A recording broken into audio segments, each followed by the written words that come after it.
Payday 2 is some of the most unique map design I've seen in an FPS game. This is both a good and bad thing. With Payday 2, players fit in highly specialized classes that excel at different things. A shotgunner lacks range to take out enemies at a distance, but point blank wastes their pellets, so they're best suited about medium range 5 to 10 meters or so.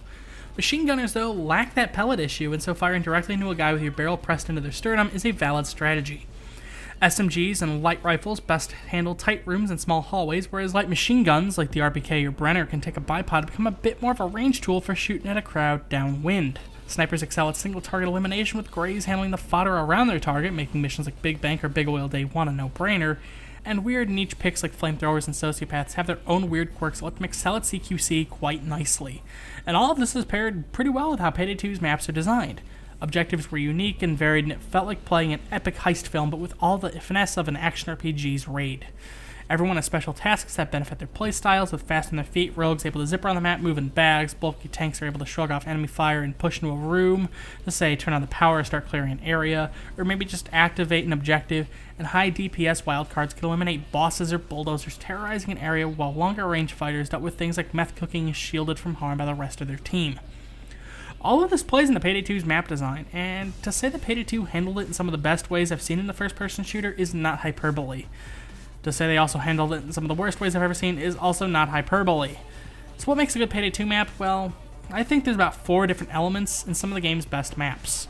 Versatility, both in player builds and their actions, semi-non-linearity, flow, and cover. Versatility is the ability for players to mix up the game and take non-conventional routes based on their skill builds. Things like doors can be sawn, blasted, or hacked open with electrical countermeasures, extra assets for finding keycards like the Armory in Hoxton Breakout or the Basement Nightclub, and shortcuts that utilize a saw, like opening the bars in Art Gallery or opening the gate in Hotline Miami, give players who pack these tools extra incentive and let them play a lot more proactive in the mission. Additionally, varied player spaces that take advantage of the differing fire patterns of the weapon classes and extra movement options available to both dodge and armor players give the heists a lot more room for players to feel accomplished. Stealing Xmas is honestly a perfect example of this principle in a smaller mission. You have 2 long branching paths for sniping, boxy rooms for shotgunning, and every range has a chance to shine. Semi-non-linearity is a tough one to pin down because it sounds like a triple negative. But many of the best missions in Payday 2 are a non-linear space with linear objectives. Players in Big Bank are expected to open the security room, listen for the sound of the computer, hack that computer, go to start the time lock, get timed out, go kill the power to the lockout, drop the pig, restart the time lock, assemble the drill or thermite rig, open the vault's doors, and escape, but this is all done in a varied space players traverse back and forth in, which creates a sense of familiarity. These places feel like a living world, a proper bank augmented for our skills as heisters. Some of these heists let you do things slightly out of order, like opening the shutters and deploying the fireworks in Golden Green Casino before you even find the vault, but generally you have a sense of direction in a somewhat large open space that you can explore at your own leisure while shooting cops. Flow is another tricky thing, and it's heavily limited to horde shooters. An example of what flow looks like are the crescendos in Left 4 Dead. Left 4 Dead funnels players in one direction in a linear fashion, but crescendo events often send a lot of zombies in one direction towards players. They have to either run from zombies rushing them from behind or trudge upstream in an avalanche of the undead, which creates points of tension and places a resource strain on players. They have to shoot their way through the crowd if it comes from the front, and stopping to use your medic kit is suicide, especially if another player is doing it for you. Payday 2's maps are not that linear, usually, so this takes a slightly different form. Take First World Bank, for example. Cops come from the front of the building, but the players move from the front to the back to the front once the vault is empty. Traveling upstream in a swarm of cops is the trickiest part about escaping First World Bank and Loud. Even if there's multiple points of tension that place strain on the crew, like the ceiling holes in Hoxton Breakout Day 2, the enemy spawns need to be regulated to the point where enemies come from these places in good rhythm and don't just overwhelm players. The enemy spawn should work against the players in a creative manner instead of just stuffing the place to its capacity at all times. A well-designed heist will feel like paddling upstream in a kayak. Lastly, cover is important in any shooter, but in a horde shooter where the enemy shoots back, players need a solid amount of permanent cover to hide behind, to reload, or patch up. This cover is not the same for every player. A sniper having a place to duck is going to look, act, and be placed in a different manner than cover for someone carrying the minigun who more or less is just going to step out and hold the trigger to blend up their opponents. And having cover scattered throughout the map towards objectives makes player progress perfectly possible.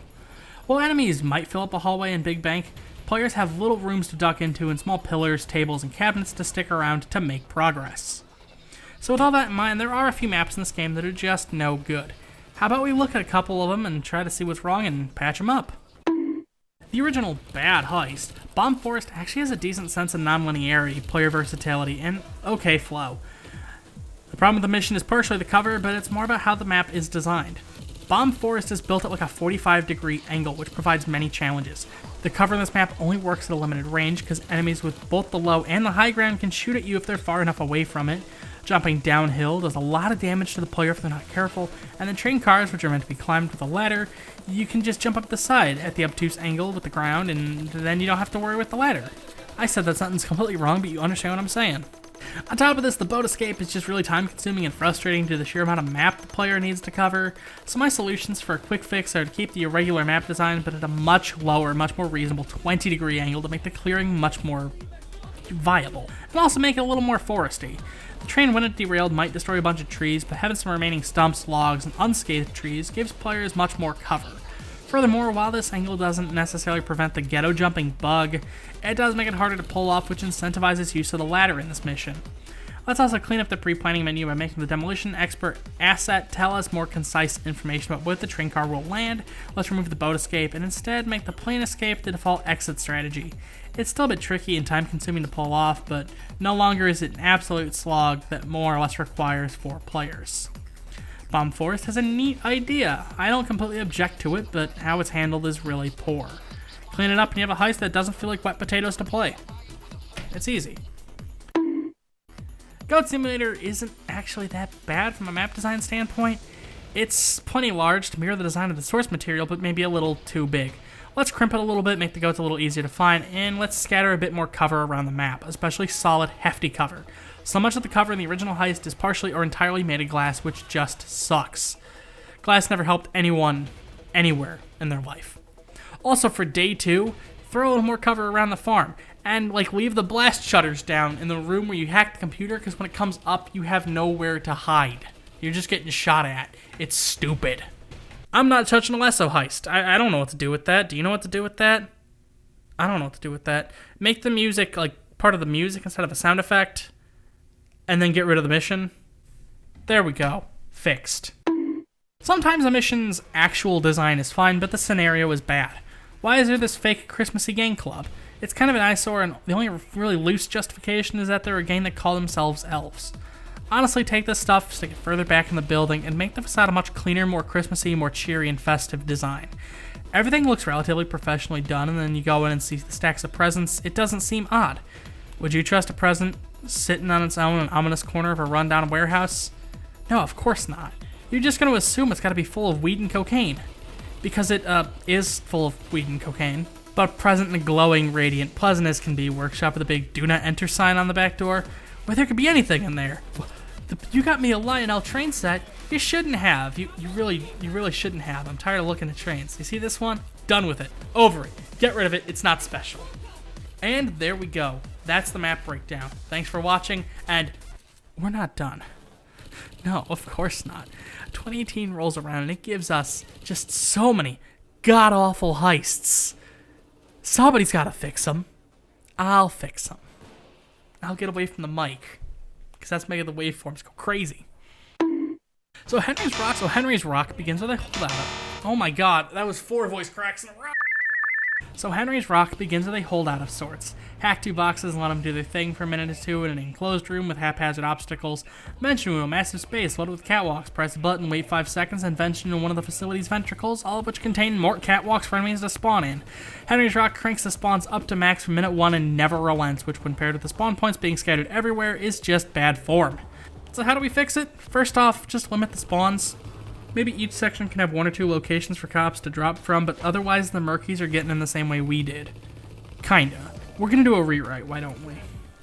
We've airdropped in Boiling Point, because this mission kind of reminds me of Boiling Point, and I thought it was more practical than mailing 4 clowns. But Bile pulls out over fears of the anti-air system installed. So we go in, hack a computer, and while it's hacking, we can spawn preliminary enemies in the rooms we're going into next.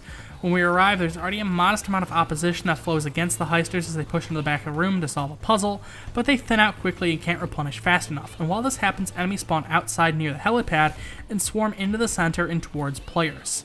Fight through that, back up to the button, ease up the outside spawns a little bit, and spawn in the second set of enemies in the next room. While we're in the facility, Locke tells us of an equipment closet we can raid, and in that closet we'll find a blowtorch. I skipped over the first 2 hacks to get in because they kind of just exist to pad out the mission, maybe give it time to load. But 2018 really loved these Hack 2 boxes objectives. There's too many of them. And Hack 2 boxes is an idea so nice, Henry's Rock does it twice. The second hack is to disable the anti-air. I'm just going to veto that one. Why are there these weird little boxes in the rock that control the sentries? In my eyes, having a Beneath the Mountain style section where we torch open a security room and hack a computer while preventing cops from disabling the power to the room in a nearby switch in like that big center room where we hacked the computer just makes this timer more interesting.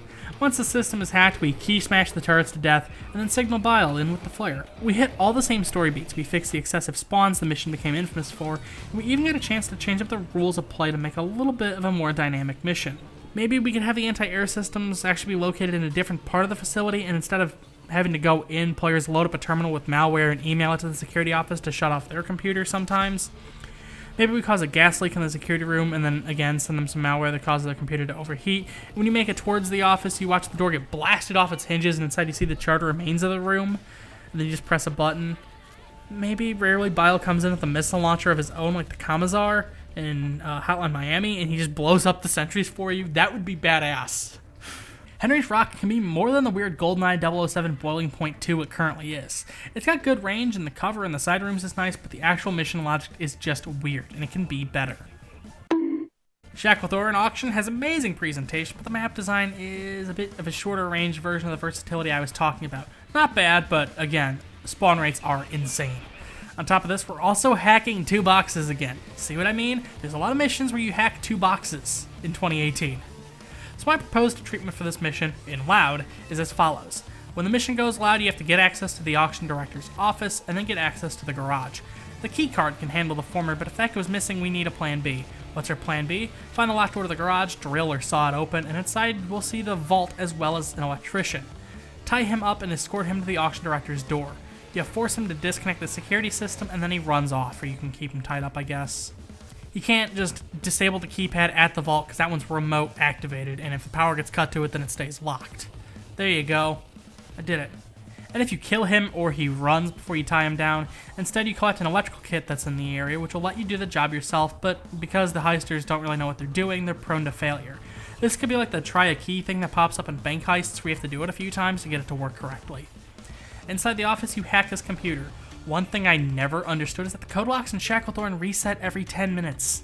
That's a reasonable amount of time, honestly. We could up the ante by making it 1 minute or 30 seconds for a new code, something much more plausible for hacking. And this could also be where the electrical kit comes in handy again. You hack the keypad and you end up jamming the code, but if you spare the electrician, then he just shuts down the system and the code locks don't update, it's pre-jammed. So you don't have to do that. Get your code, take it to the vault, and then you get to collect your obsidian plate, which you need a blowtorch for. Why do you need a blowtorch for? I get why you need to open the thing, but why use a torch? Heat makes metal expand, and while that could crack the frame or the nuts or something, wouldn't it just be easy to take the bolts off with a wrench? Go grab a wrench in either the supply closets in the garage, maybe some outside of the assorted tools, take them off and then head for the chopper, but make the chopper sitting on the lawn outside a different color, because that just looks too much like Biles, and he's just sitting there, maybe playing Sudoku and eating the corn dog. Make the chopper on that lawn a different color so I know that's not Bile. Either way, limit the spawns and get a pretty solid heist, but again, some of the continuity nonsense can be fixed. But now we're getting the big guns. Crime Fest 2018, and these are probably the 3 worst designed maps in the game, so let's take them one by one. A prison island is a neat idea for a game like this. Maybe it doesn't need to be so linear. Also, how do the favors work when we're clearly dealing with an enemy faction Locke has fewer and fewer ties to? Make Hell's Island Hoxton Breakout-esque, honestly. No pre-planning. Instead, you use key cards to open up different areas of the map as needed. You can start from the sewers and go into the shower room, I guess, but when it comes to removing the bars, maybe you set up some sort of sawing rig instead of having to rely on arbitrary thermite. The host carries a saw and the players assemble a track for it to sit in with some metal, and then the saw is self-motorized propel along the track, slicing through the bars. And then, instead of jumping right into an enclosed security room, players drop into a sort of operations room like the one in Hoxton Breakout. Start a computer hack, which will start looking for the prison cell block that Bane might be located in. During this time, players can scour the operations room and the adjoining administrative halls looking for key cards that can open up the infirmary and the armory, and after enough time has passed, a wing of the prison opens up, either the east or the west wing, which contain about 20 cells or so. Of course, we don't want the player to see Bane prematurely, that would spoil the surprise. So the player might be able to wander around the lower floor, but the staircases get destroyed when the player steps in, so they can't go upstairs to the upper levels. So what do? While you shine your laser or your light or just fire some rounds around. You'll hear Bane call out if you pass across his cell, and Locke will use that to zero in on his exact cell number, but then gets stopped by some interference. The players rush back into the operations room, but shortly after they do, the door gets blocked shut behind them by 2 dozers with a board barring the doors from opening. And a third dozer, who for fun will just make a skull dozer as early as overkill, has stopped the hack. Get it going again for Locke, defeat the bulldozers, and unbar the door for any friends who might have been stranded outside. When the hack expires, Bane's cell will open. He'll jump down to the lower level, sprint right past the clowns without stopping, so you really can't get a good look at him, and make his way back up the way they came, jumping up and into the window they saw to open. The clowns don't have a way back up there themselves, so you have to find an alternate path. This would help us alleviate the issue of Bane running past an iron gate that's still locked via a guy in the other room, which reversing ground that Bane never did, so we can see new obstacles and overcome them. Once we make it back to where we started, a new set of doors that were previously shut are now thrown wide open, and we trek up that way to make it to the doors that wait outside, where we see Bane, who then collapses. We trek across the roof with Locke, drill open a gate instead of having to hack a box, again, and then board our chopper out. My goal here was to reuse as much of the map as possible. Hell's Island is the game's most linear mission by a wide margin. It also contains another weird schism. There's 0 optional loot. Due to how experience in Payday 2 works, these missions are going to have lower experience gain because bags of loot give you experience. This new version with keycards and a more expansive area leading up to Bane's release and escape can contain things like servers, weapons, and coke that the gang stuffs in garbage chutes. That stuff then makes its way into the sewers where our guy, who, I don't know, let's just make it Locke's final contact at Murky Water, scoops up for the clowns. Or maybe Murky Water has the view of Mount Vernon in their possession and the gang takes it for a sweet cash bonus. Does this solve all the problems Hell's Island had? No. But is it a bit better? I think so. Lower the spawn rate. It's kind of dumb how quickly No Mercy fills up with cops. It's also really dumb how this is exactly the same mission for Payday the Heist to the point where it had the same skip from way back when. It's kind of dumb how this mission's set in 2012 as medics, and you can bring Ethan Klein to the fray even though they canonically joined the crew in 2017 to help cover the legal fees regarding the Hosenzaid versus Klein lawsuit at the time. And there would have been a fledgling YouTube channel and no podcast to speak of for 4 more years. But whatever. The map is really small, which is nice for shotgunners, but makes sniping rather difficult. For either side, there's not a single sniper in this entire map. That's okay. But there's so many spawn points, and they're going at max capacity at all times, which makes this heist absolutely infamous for spawns, which can near and easily exceed 700 kills. Which can near and easily exceed 700 kills per player, as some of you are probably aware. The solution is simple. Spawn fewer enemies. Keep the enemy pathing moving to make up for this. The guys love to hang out in weird areas because they're crowded otherwise. Solve that by making the AI more readily mobilized towards players and objectives and thinning out the crowds. This mission is prone to taking 20 or 30 minutes. I'd preferably want to see the kill counts hit around 200 or 300 at the most there, along the lines of what you get from Panic Room or the Diamond. After all, what is No Mercy but Panic Room with extra steps? They ask you how you are, and you just have to say that you're fine when you're not really fine. Here it is, Payday 2's final mission, and for what it's worth, the venue is nice. The not LED spirals is neat in that it uses samples from the Bad Ending song and seemingly CrimeNet sounds like new contracts appearing. But once again, we're hacking 2 boxes. Who the fuck? Why was this such an appealing design choice? I don't get it. This is semi-non-linear, and then I'm scouring up and down and all around for 2 beige boxes on a beige wall just to continue. We're making this a security room player's access. I don't really care if there isn't one like this in the White House. I already used security room a couple times. But, I mean, in the event the president goes missing, there wouldn't be an entire PMC storming the place. A ship without a rudder. The Capitol building's like 30 minutes away by walking. Are you telling me that we're fresh on the scene? Or is Pelosi just a bit preoccupied at the moment trying to explain to the big boss-looking guy why they can't just get Senator Armstrong to do it? Also, when do we have the time to get the military outfits? Also, out of uniform, out of uniform, out of uniform, out of uniform, out of uniform, out of uniform, and Duke is just too old to just be a soldier. Give him a general outfit. That's fun. Anyways, get to a security room, hack a computer, or just drill the gate open, get it together, fellas, and head into the Oval Office where you get a key card to access the lower level of the PIOC. but there's technically nothing stopping you from unveiling the Piak early, except the event flags never trigger and it's a loading zone, so whatever. I mean, a big red button behind the bookshelves is a bit suspicious. If somebody pushes those books on accident, the Piak opens. Let's change that a little bit. The keycard reader is now behind the bookshelves. Inside the safe is a bunch of other documents, maybe a presidential crosskill you can't pick up or something, and a whole stack of keycards. You only need the top one, so just take that. Head back to the library, rifle through the shelves, find the keycard reader, scan the keycard, open the door to the Piak, and we're going to do something for the sake of a touch of realism. We're going to ditch the vault. The vault, containing a nice sturdy column of pardons, looks nice from a gameplay perspective, but it's totally nonsensical to the point of absolute silliness. Instead, we're going to have a super secure archive room. Hack the computers to open up the door, and inside we can make this a really nice, pristine, kind of ancient, almost untouched library of historical documents spanning centuries, decades, since 1770-something, American documents, old-style American documents. I'm thinking like the archives in Hoxton Breakout, but like older. You can make Duke like scream in delight when he opens this door.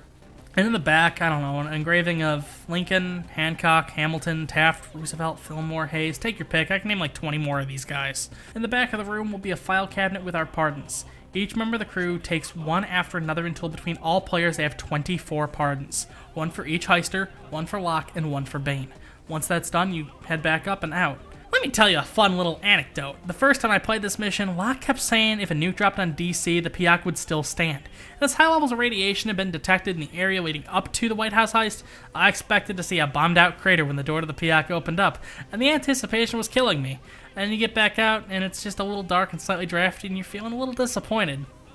I love the atmosphere around the White House, it's just I was expecting a crater.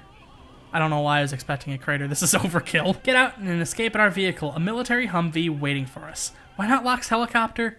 Because it's hard to move loot to a chopper when they're planning to destroy it. But wait, the White House has no loot. This is such a massive mistake in a game where you steal everything not nailed down that it honestly pains me. The only thieving you do is the pardons and a cheese toasty. We need to fix that. See all those boxes scattered around the place? Load them with coke, gold, cash, weapons. Let me take the paintings. Let me pilfer the presidential's desk accoutrements and sell them on the dark web.